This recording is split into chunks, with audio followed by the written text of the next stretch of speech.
Hey, what's up guys, it's Clipstuff in here, and today I'll be showing you how to connect your keyboard and mouse to your Xbox. It's super simple. All you gotta do is just have the HDMI and plug it back into your Xbox, and then it'll connect to your Xbox. Okay, I'm gonna plug in my Ducky 2 1 Mini keyboard into the HDMI plug in the Xbox real quick. Okay, that should be working.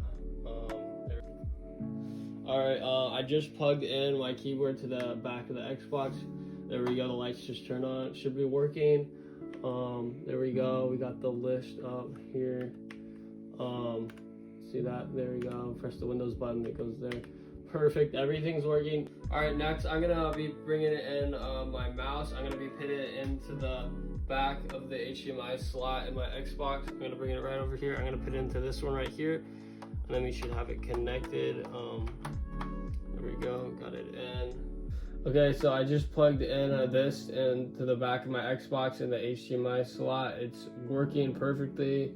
As you can see, I'm moving from different lobby spots. I can go up to here to my friends list. Shout out to all these people on the friends list.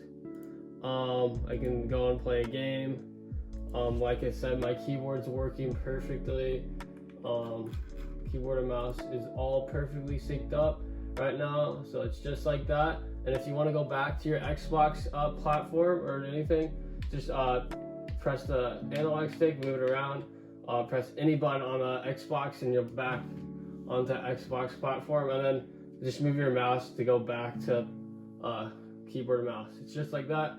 If you guys want me to do a PS4 keyboard and mouse video on how to link that up to your PS4 or PS5, how to link your keyboard and mouse and be able to play on that on PS4 and PS5, make sure to say that in the comments down below if you guys want to see a video like that on the PS4 and PS5. But other than that, thank you guys so much for watching. I'll see you guys in the next one. Peace.